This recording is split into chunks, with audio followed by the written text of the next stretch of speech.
compartilhar com os irmãos como evangelizar a nossa família. É um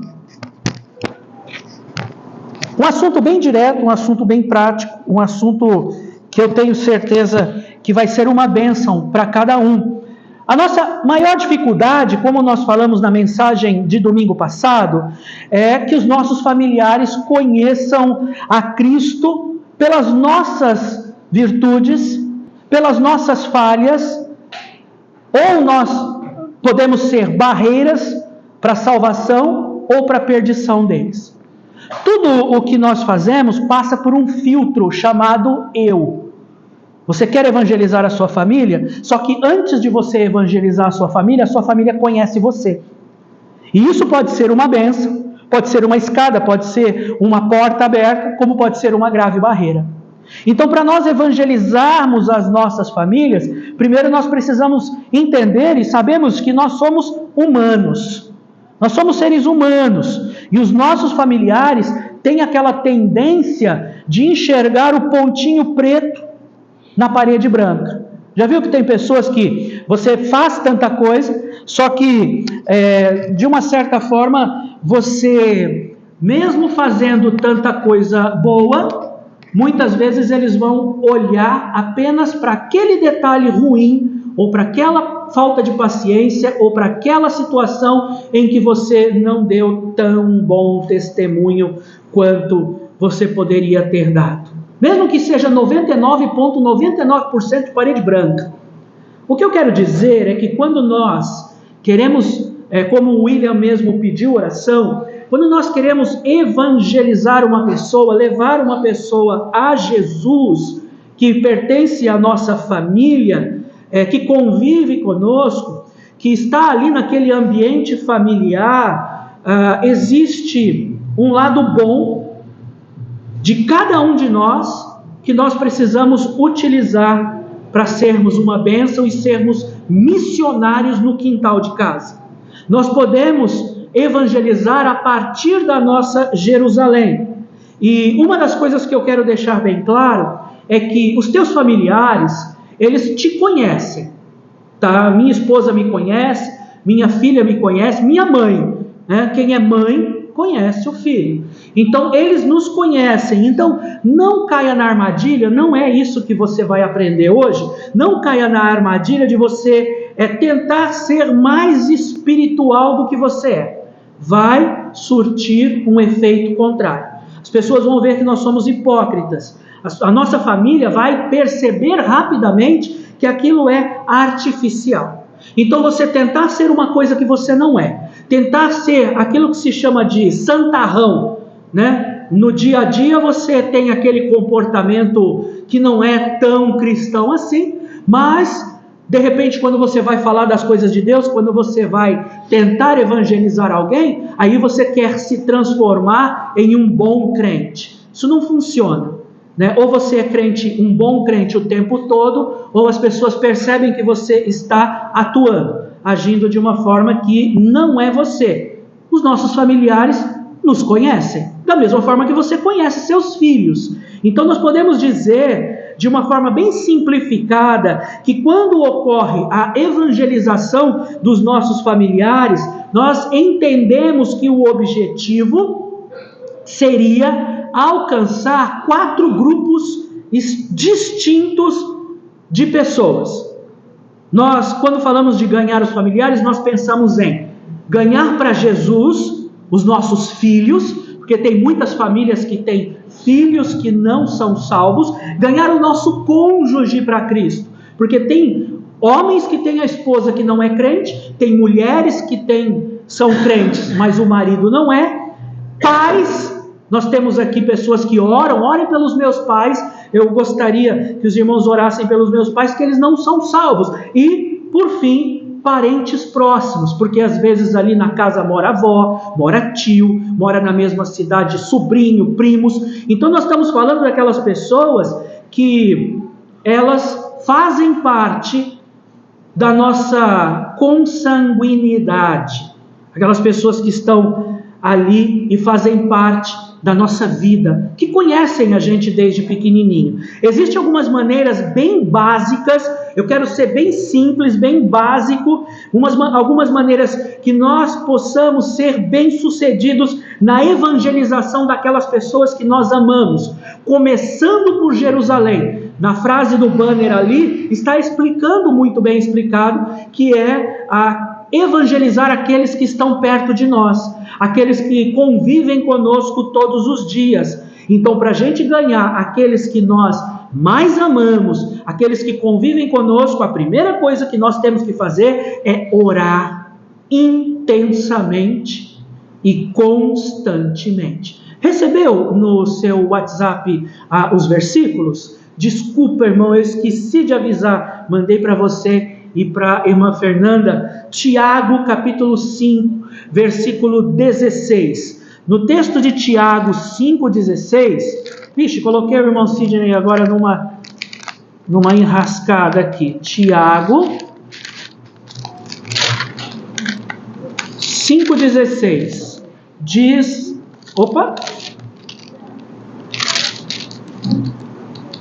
vai ficar difícil, Tiago 5,16, porque não tem 16, né? É isso mesmo. Desculpa, eu estou olhando Pedro. Tiago, eu falei, não tem 5, tem sim. Confessai as vossas culpas uns aos outros e, fale alguém, orai uns pelos outros para que sareis. A oração feita por um justo pode muito em seus efeitos. É claro que o texto está falando sobre o poder da oração. Quando você ora e você quer muito alguma coisa, Deus ele ouve as nossas orações, amém? Se você buscar, se você com desejo real buscar, orar a face de Deus, ele vai ouvir e vai atender a nossa oração. Buscar-me-eis e me achareis quando me buscares de todo coração. Então a oração do justo, a nossa oração. Agora me diz uma coisa, qual é a coisa mais importante de todas as nossas orações, se não a oração pela salvação daqueles que nós mais amamos? A oração pela salvação da tua mãe, que não é crente, do teu marido, que você gostaria que tivesse aqui, da tua esposa, que você quer que venha, dos teus filhos. Qual é a oração mais importante? E é uma oração que agrada a Deus. Então orar constantemente, orar sem cessar, orar intensamente. Eu muitas vezes tenho visto que algumas pessoas têm orado, mas no segredo do teu quarto. Quando você ora pela salvação de alguém que não é salvo ainda, se você tem o peso no seu coração sabendo que sem Cristo, o seu mais amado parente, se ele morrer dessa forma, ele passará a eternidade no inferno, porque a decisão foi dele, ele decidiu rejeitar a Cristo. Mas Deus muda o coração, salva a alma dele, é a oração mais importante. Orando dessa forma, será que você tem derramado lágrimas no segredo do teu quarto? Ore intensamente, ore com toda a vontade do seu coração, ore pelos seus filhos. Sabe, às vezes ser pai, a gente sabe, ser mãe, é uma das mais importantes tarefas que Deus nos deu. Por isso nós precisamos orar objetivamente, e não Regiclei, orar apenas quando aparece alguma coisa, é orar por eles ainda. Eu e minha esposa, quando nós nos conhecemos, nós já tínhamos, é lógico, né? Assim que nós decidimos nos casar, nós começamos a orar pelos nossos filhos. Bonitinho isso, né? A gente nem casado era, e a gente já orava pelos nossos filhos, porque a gente já era noivo. Então a gente já conversava quantos filhos quer ter, tal. Aí a gente tinha essa ideia. O mais importante é que a nossa filha, antes dela, quando ela era ainda um pensamento, ainda um desejo no nosso coração, nós já orávamos pela salvação dela. Você já precisa orar. Devemos interceder por motivos ligados à vida diária dos nossos filhos, e os resultados vão ser amplos e restritos, e a ação de Deus será sobre a vida deles. Amém? Ore pelo seu cônjuge. 1 Pedro 3,7. No texto de 1 Pedro capítulo 3, verso 7. Igualmente vós, maridos, coabitai, morem juntos, estejam juntos, sejam uma só carne, coabitai com elas com entendimento, dando como sendo vós os seus co-herdeiros, dando honra à mulher como vaso mais fraco, como sendo vós os seus co-herdeiros da graça da vida, para que não sejam impedidas as vossas orações. Ore pelo seu marido, né? Eu sei que dar bronca é mais fácil, mas ore por ele também. Fale com ele, ore com ele, coloque-se à disposição para estar sabendo quais são as necessidades dele, ore por ele. Esse texto está falando do marido orar pela esposa, mas também pode ser utilizado para a esposa orar pelo marido. Marido, ore pela sua esposa. Você tem colocado a sua esposa, às vezes a gente reclama muito da esposa, né? Ah, porque você queimou o arroz, porque você não pôs sal naquela batata com carne, ela estava doce. Estava doce. Aí ela falou, mas é batata doce. Mas tá bom, eu não entendo de cozinha. Mas enfim, aí eu vou orar por ela. Senhor, faz ela parar de usar batata doce, isso é ruim demais. É saudável, ela diz, mas é ruim. Então ore, ao invés de você ficar reclamando, eu sei que eu estou brincando um pouco, mas às vezes os casais eles têm algumas dificuldades, alguns problemas que você vai enfrentar orando. Como eu disse, a esposa orar pelo marido, o marido orar pela esposa, para que haja um relacionamento sadio, que não venha a interferir na comunhão com Deus.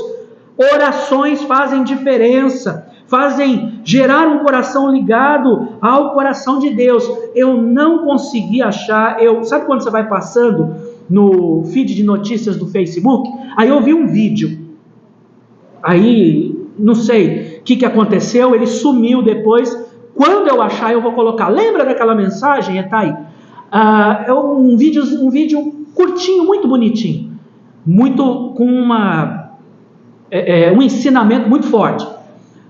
O casal vai junto para a cama, aí a moça, a esposa vai, ajoelha do lado dela, o rapaz vai com o celular, deita e fica no celular. E ela ajoelhada faz a sua oração, pega e deita. Repetiu umas 4 vezes isso. Os dois entram no quarto, ela vai, ajoelha, ora, e ele deitadão lá assim, olha, tá? Dava para entender o quê? Que ela era crente e ele não. E acho que repetiu umas 4 vezes. Teve uma hora que ela ajoelhou, ele veio, parou, voltou e ajoelhou do lado dela. Não é bíblico, mas tem uma frase que diz: água mole e pedra dura tanto bate até aqui. Então, continue orando, continue orando. Sabe, a oração é a chave, ela muda os destinos, ela muda os corações. Uma coisa que eu quero dizer com relação aos parentes próximos, além da oração, você precisa orar, mas também respeitar, em segundo lugar, respeitar os ciclos da vida. O que isso significa? Uma pessoa, ela durante a vida toda, durante toda a vida do ser humano, ela vai experimentar vários ciclos. A gente sabe, por exemplo, que uma criança tem a infância, logo depois vem a puberdade, ela vira adolescente, da adolescente jovem, jovem adulto, idoso. Não tem ciclos da vida, mas existem ciclos no meio destas repartições. Ciclo em que você é solteiro e depois você ficou casado, ciclo em que você está trabalhando de empregado e depois você começa a trabalhar com negócio próprio, ciclo em que você está com saúde e depois você vai enfrentar uma doença. Existem períodos na vida e as pessoas, dependendo do ciclo em que elas estão vivendo, elas se tornam mais receptivas ou resistentes ao Evangelho. Eu explico. Ciclos que pessoas estão com alta receptividade, normalmente são vinculadas à chegada da idade, começa a ficar com o cabelinho branco, aí você já vai conversar, ou chegada de uma doença, aí você vai conversar com essa pessoa, ela começa a pensar em Deus. Já percebeu que quando ela está novona, empinando moto aí nas estradas, cheio de saúde, vai falar, vamos para a igreja. Mas aí quando ela começa a olhar no espelho, vê que o cabelinho está branco, ela já vai, opa, já estou com 70, já estou com 80. Ela começa a ser mais receptiva.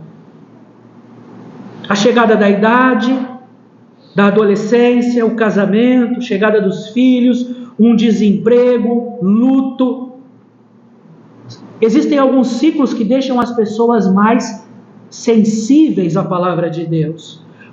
Preste atenção, quando as coisas mudam, as nossas perspectivas também mudam. E muitas pessoas podem ficar mais receptivos. Abra os seus olhos às mudanças. Preste atenção num tio, num primo, na mãe, passando por uma situação de grave estresse. É a hora de você chegar e pregar o Evangelho. É a hora de você chegar e falar: não, você não está vendo que a sua situação é assim, assim, assim? Cai na real. Aceita Cristo. A gente está convivendo com essas pessoas e vendo elas passando por ciclos da vida. Espere estes ciclos. Às vezes elas estão resistentes, mas Deus coloca elas numa situação e deixam elas com o coração quebrado. E é essa oportunidade que você tem que aproveitar. Chegar junto, com amor, com carinho, dizendo: Jesus Cristo é a solução para o teu problema. Teu problema nessa terra e depois, se você passar para o outro lado. Os ciclos de resistência ocorrem frequentemente quando estas pessoas estão com estabilidade emocional, estabilidade social, estabilidade financeira. Afasta muita gente que não tem tempo para Deus porque está passeando e se divertindo demais. Então nós precisamos pedir para o Espírito Santo de Deus que nos dê uma percepção, olhos abertos, que a gente aproveite o momento e que nós percebamos que é o momento certo, como o pescador fala, de dar linha ou de puxar a linha. Tá, quem é pescador aqui sabe o que eu estou falando, né? Tem hora que você tem que dar linha para o peixe. Se fisga, você tem que puxar. Se você fizer o contrário, você vai perder a oportunidade para você poder. Deus não nos disse para sermos pescadores de homens, para você puxar e fisgar essa pessoa para Jesus.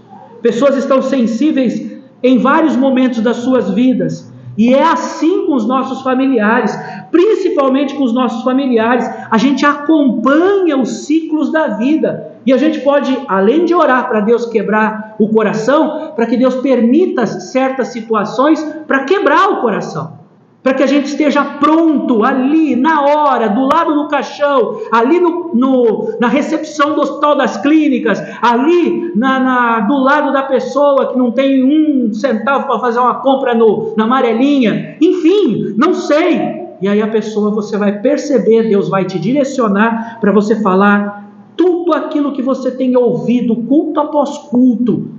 Irmãos, mais importante do que a saúde é a vida eterna.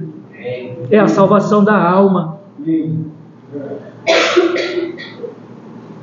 Nós precisamos estar sempre prontos a falar da razão, da esperança que há em nós. 1 Pedro, capítulo 3, versículo 15 e 16. Terceiro, você quer ganhar seu familiar para Cristo? Você quer ganhar aquelas pessoas que você mais ama para Cristo? Além de você, ore muito. Derrame seu coração em oração. Segundo, preste atenção naquilo que eles estão passando, o ciclo de vida que eles estão passando, porque tem horas que é uma oportunidade única que você tem que aproveitar para falar do amor de Jesus. Terceiro, testemunho de vida. Testemunho de vida. Eu quero dizer que eu entendo que nós sempre seremos pecadores. Nós somos pecadores. E as pessoas que convivem conosco, elas sabem disso, viu? Elas sabem. Se você chegar para algum familiar e dizer: eu sou pecador, ela vai olhar para você e vai falar assim: é sério? Nossa, puxa vida, né? Sarcasmo, né? Não diga, né? Teu pai e tua mãe sabem quem é você. Seus filhos sabem quem é você, sabem quais são seus pontos fracos. Eles estão convivendo conosco. Eles vão ver inconsistências na nossa vida. E algumas das pessoas que nós mais amamos também terão expectativas quanto a nós sermos crentes perfeitos. Um dos lugares que eu mais sofri depois que eu aceitei Jesus foi dentro da minha casa. Eu não podia dar, irmão Cid, nenhuma escorregadela na língua. Eu não podia responder um pouco mais e o meu temperamento ele é horrível, né? Nesse ponto, eu dava aquelas respostas áspera, grosseira, e aí meu pai falou: é assim que fala? Crentezinho de meia tigela você, hein? Nossa, aquilo para mim era melhor se ele tivesse me dado uma tijolada nas costas, não tinha doído tanto. E aí eu era novo convertido, eu estava tentando fazer o melhor possível, mas eu acabava escorregando e orando pela salvação do meu pai. Mas aí meu pai via que eu era um pecador falho, e a expectativa dele, sim, era que depois que a gente aceitasse Jesus, passasse para crente, igual alguns costumam falar, que eu iria virar um santo, que eu iria chegar em casa com umas asas brancas assim, desse tamanho, um anel assim, não, uma rodela, como é que chama aquilo lá? Uma auréola na cabeça, brilhando feito o sol. E não aconteceu, eu continuei pecando, e eu peco, minha esposa que o diga, eu peco ainda hoje, do mesmo jeito que eu pecava. Nós não precisamos aceitar esta imposição de sermos perfeitos. Pelo contrário, nós devemos demonstrar a nossa humanidade, que nós somos pecadores, mas nós somos convertidos, através de algumas coisas que eu quero que você anote aí. Se não, quando você ouvir esse vídeo lá na internet, primeiro, arrependimento. Você é um pecador? Você pisa na bola? Você faz coisa errada? Se arrependa. Amém? Se arrependa. Quando eu fazia uma coisa errada, aquilo me doía, quando eu era perdido, quando eu não tinha Cristo, aí que eu xingava mesmo, aí que eu mandava eles ir cuidar da vida deles, mas quando eu aceitei Jesus e eu cometia meus pecados, aquilo doía, aquilo me deixava ruim, triste, eu orando pela salvação do meu pai, e eu acabava sendo a pedra de tropeço que ele apontava o dedo e falava que se for para ser crente na tua igreja, eu nunca vou ser. Nossa, aquilo me matava, aquilo acabava comigo, mas eu me arrependia, eu chegava a ajoelhar no chão e fazia o que está em segundo lugar: pedir perdão. Teve um dia que eu ajoelhei nos pés do meu pai e falei: pai, me perdoa. Chorei, pedi perdão, falei: estou tentando melhorar, estou tentando. Peça perdão, mesmo que a pessoa não queira perdoar. O pedido de perdão não é para você ser perdoado. Pedir perdão é uma demonstração diante de Deus que você se arrependeu. A outra pessoa, ela pode te dar a graça de te perdoar ou não. Se ela te perdoa, ela está obedecendo a Bíblia. Se ela não te perdoa, aí é entre ela e Deus. Deus mandou, você tem que perdoar. Peça perdão, arrependido, e reconheça, terceiro, os seus erros.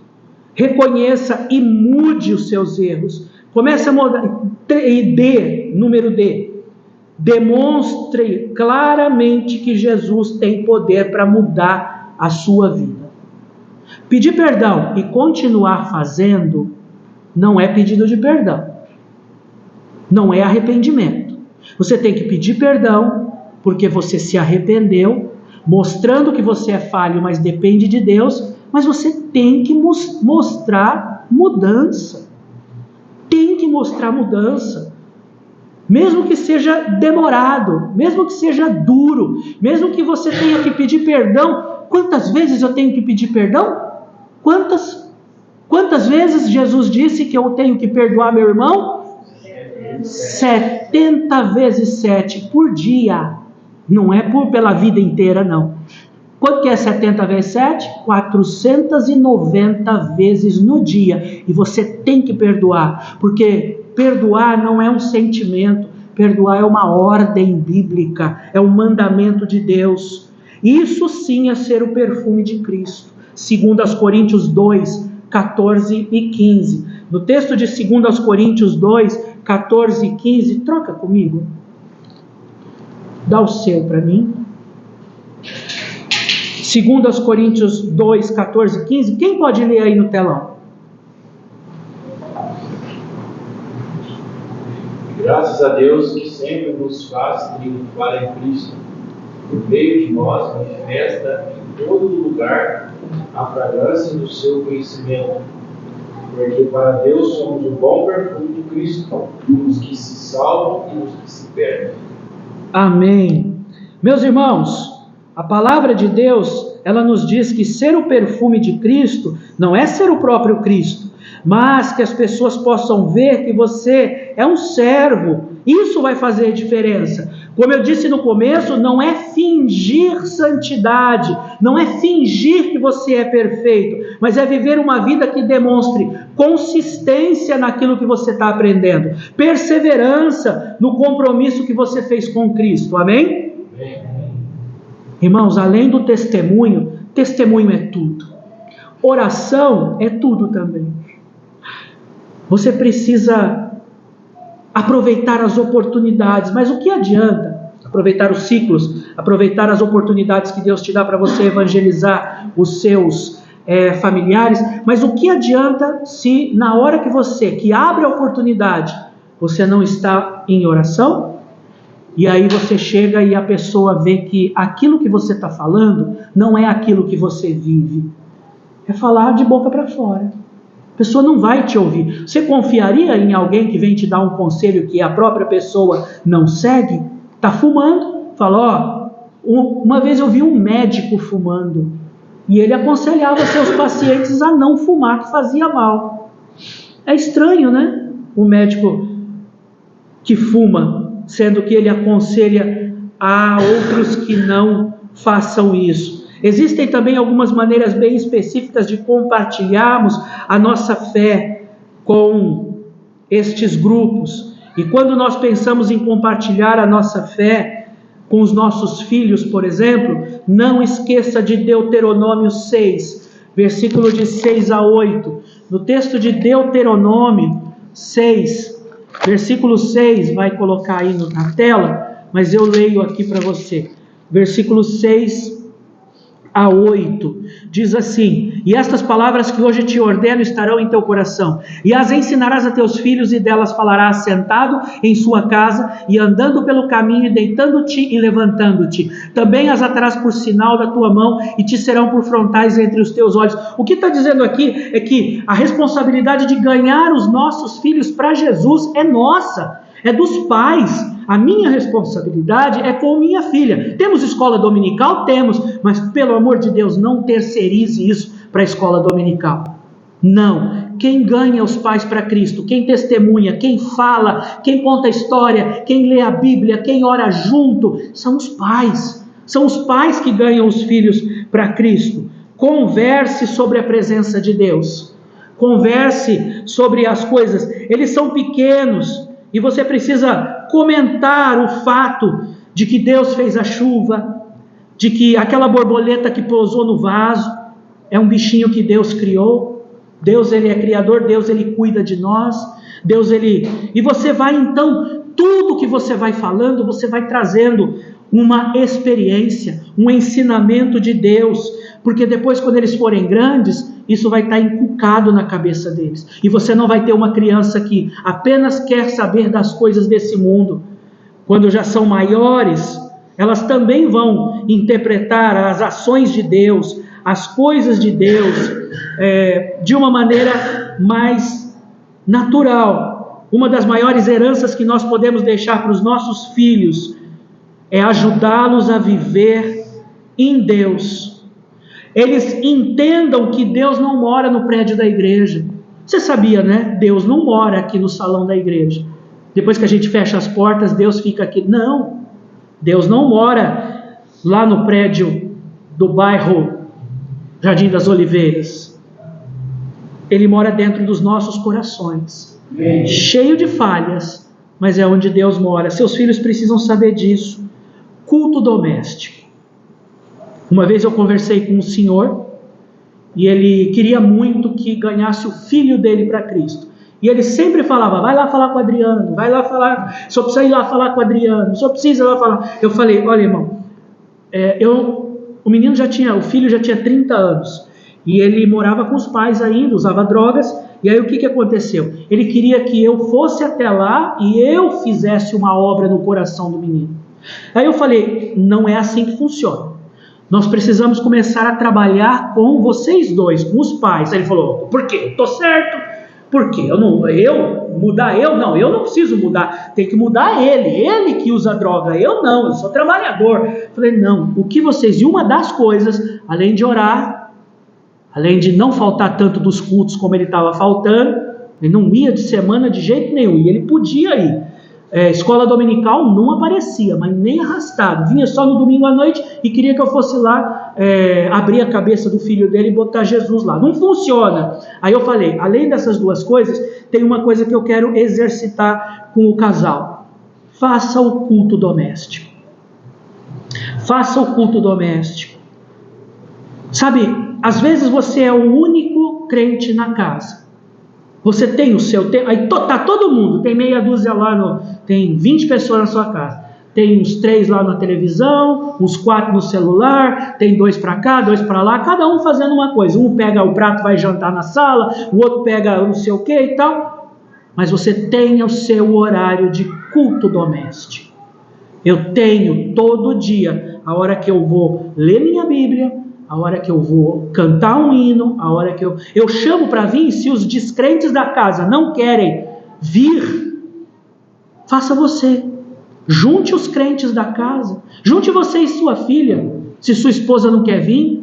Junte você e seu filho, se o seu marido não quer vir. Vai ali na mesa, faz um tempo especial de oração, leia um capítulo da Bíblia, leia uma historinha como é feita na escola dominical, todo dia. O culto doméstico não precisa ter mais que 5 minutos, 10 minutos. Estou falando de você fazer um culto de 3 horas, recolher oferta, não precisa, é só você ter um tempo. Tenha certeza que está todo mundo olhando. E aí, um dia, começou-se a fazer o culto, quando esse rapaz parou de fazer o culto, uma outra família, a família foi procurar o pastor e perguntou, pastor, antes ele fazia culto no lar, agora ele parou, estamos preocupados. E os pais não eram crentes, o único da igreja era o menino, ele fazia culto no lar. Aí ele estava meio desviadinho, começou a parar de fazer culto no lar, sozinho, orar, ler a Bíblia. Os pais não vinham, mas quando ele parou, eles ficaram preocupados.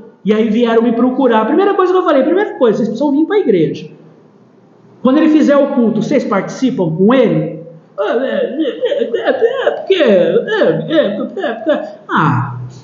Não dá para fazer milagre. O pastor, ele orienta. Ele não pode abrir a cabeça das pessoas.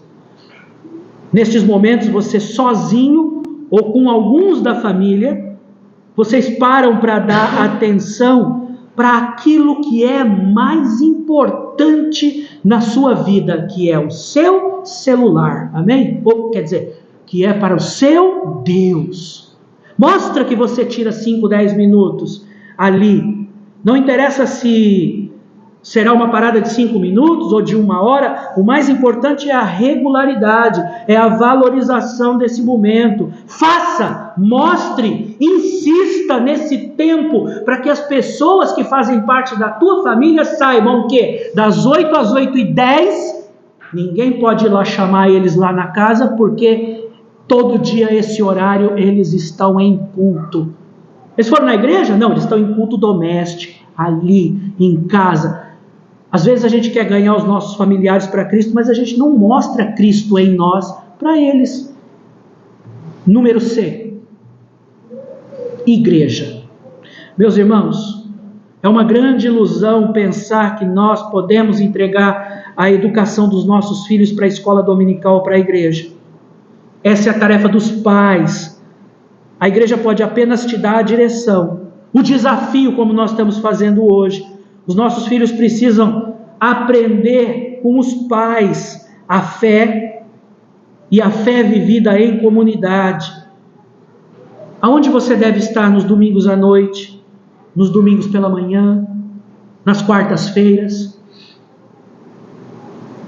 Um descrente se preocupou com o filho que faltou da igreja. Foi a história que eu acabei de contar fora de hora. Número D, terminando.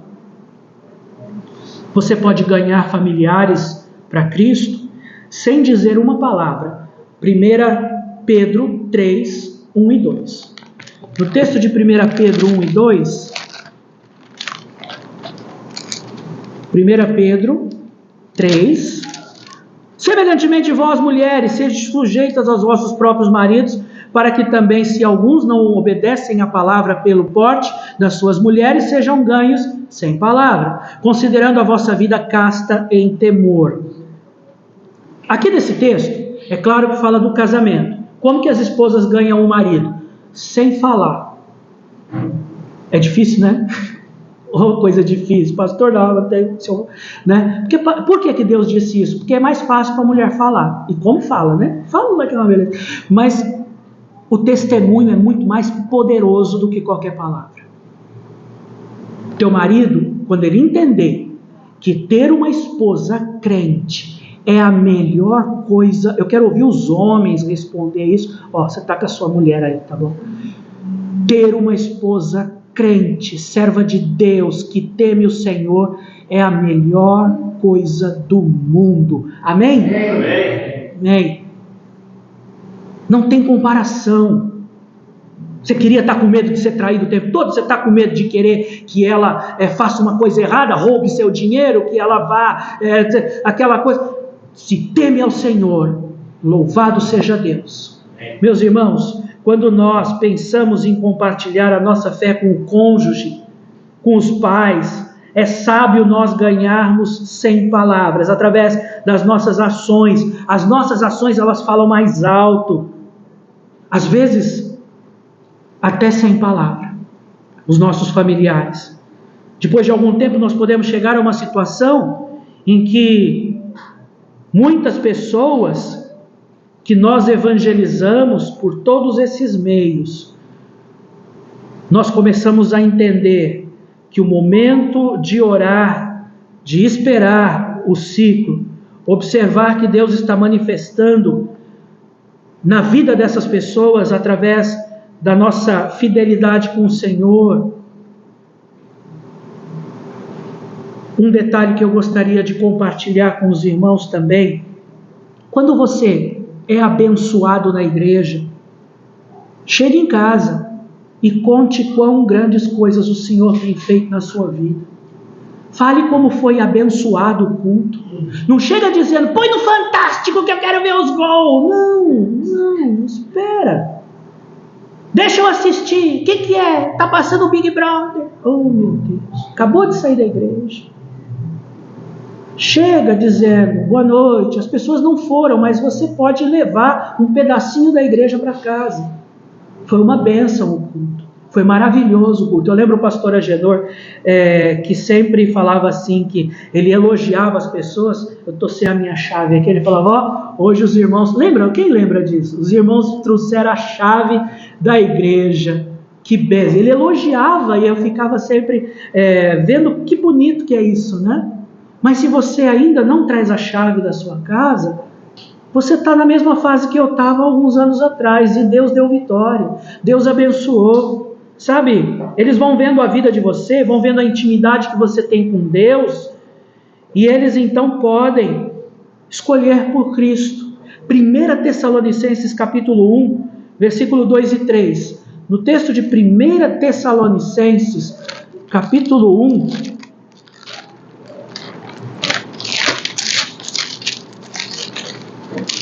Tessalonicenses capítulo 1, versículo 2 e 3, diz: sempre damos graças a Deus por todos vós, fazendo menção de vós em nossas orações, lembrando-nos sem cessar da obra da vossa fé, do trabalho do amor e da paciência e da esperança em nosso Senhor Jesus Cristo, diante do nosso Deus e Pai. O que o apóstolo Paulo está dizendo para os crentes de Tessalônica é que, chegando em casa, senta ali na mesa, tudo, o culto foi tão bom, estou me sentindo tão bem, fui tão abençoado, né? O pastor falou sobre tal assunto, vai até onde deixa, deixa curioso. E em último lugar, cultive amizades genuínas. Algum tempo atrás eu preguei sobre amizades. E algumas amizades a gente tem que se afastar. Principalmente algumas pessoas que são influenciáveis. Então, se algumas pessoas elas estão elas são descrentes e elas só estão perto de você para te levar para o mau caminho, para fazer com que você faça coisas erradas, e eu digo isso mais para adolescentes, que têm amizades, e aí às vezes essas amizades estão bebendo, fumando, fazendo coisas erradas, e a gente não quer isso para os nossos filhos, falando palavrão e tudo mais. Mas quando nós pensamos em compartilhar a nossa fé com os nossos familiares e amigos, também é importante você ter este cuidado, sabe? É importante que você se aproxime, principalmente dos amigos, fazer parte da vida deles. Você não vai ganhar para Cristo as pessoas que você não tem contato. Você pode ter contato com essas pessoas e também colocar limites. Não é porque essa pessoa bebe que você vai beber também. Não é porque essa pessoa vai no rodeio e vai lá gravar videozinhos pro TikTok lá na academia que você vai fazer também. Não, você não vai. Aí você já sabe o que você... eu tenho que ganhar para Cristo, então eu vou começar a fazer coisa para mim. Não. Vocês estão entendendo. Mas você tem que participar. Olha, joga bola. Vai ao shopping. Vai no parque. Participa ali. Mas eles são descrentes, pastor. Você vai ganhar essas pessoas para Cristo como? Se você não estiver ali na festa de aniversário. É lógico, você vai estar na festa de aniversário, mas você não vai estar bebendo a Skol que eles estão servindo ali. Vai estar bebendo Coca, né?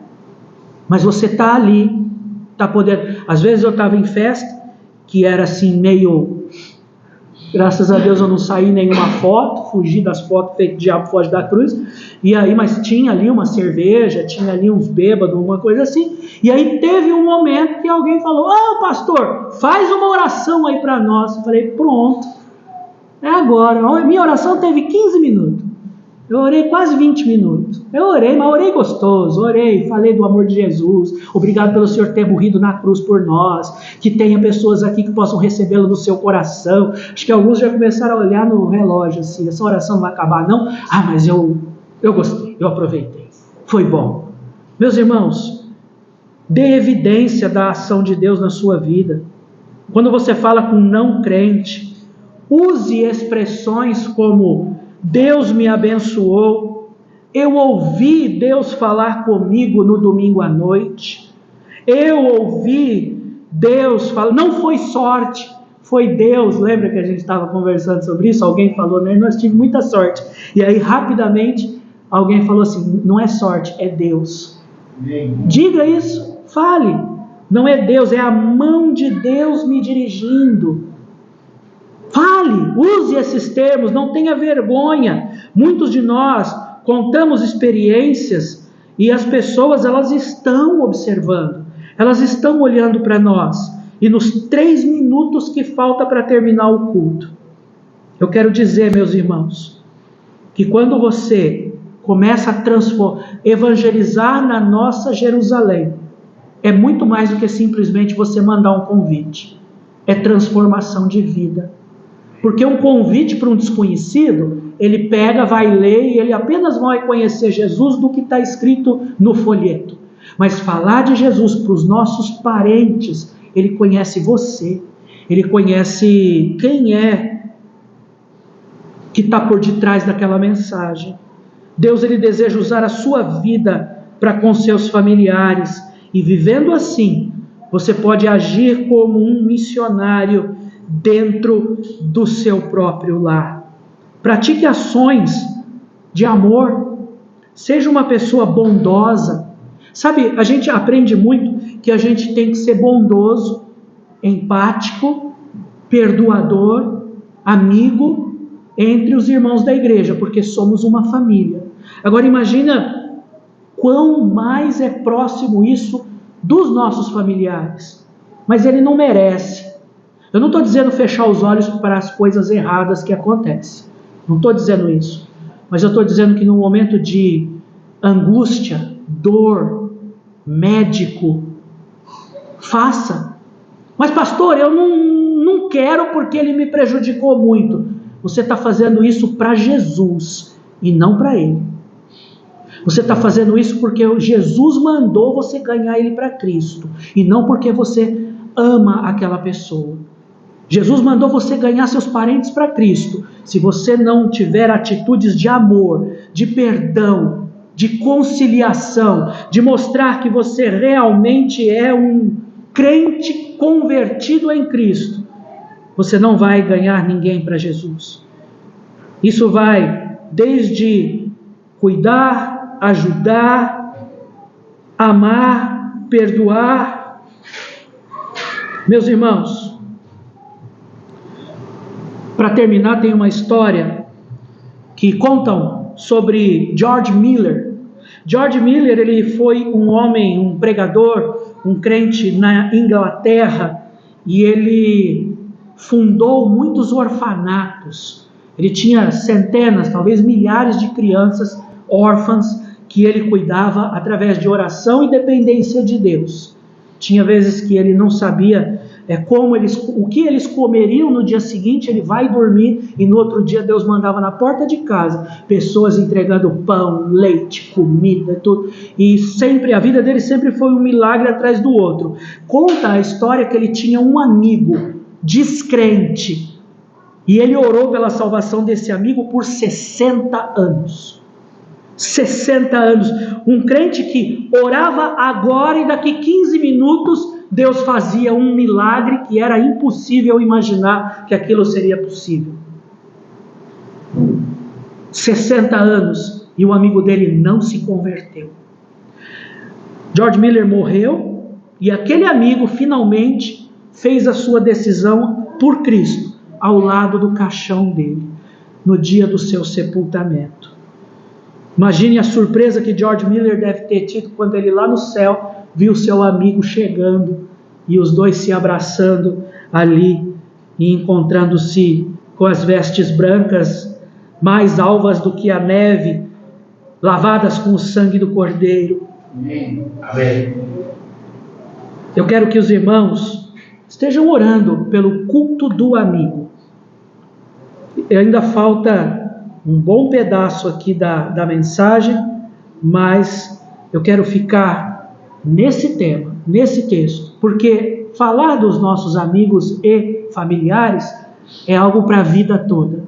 Então eu não preciso ter pressa para que Deus possa falar aos nossos corações com relação aos nossos amigos. Irmãos, esse é o último culto da nossa conferência missionária para o desafio do nosso novo desafio para evangelismo dos nossos familiares e amigos. Então, no próximo domingo, nós temos aí um desafio. Quem você orou e está orando para trazer para o culto do domingo que vem? É domingo que vem, né? Tá, dia 21. O culto do amigo vai estar decorado, vai estar bonito. Para a gente terminar o culto, eu tenho uma coisa que eu gostaria de fazer hoje. Uma coisa que... Pode ir. Uma coisa que eu gostaria de fazer hoje. Os irmãos veem que nós temos um quadro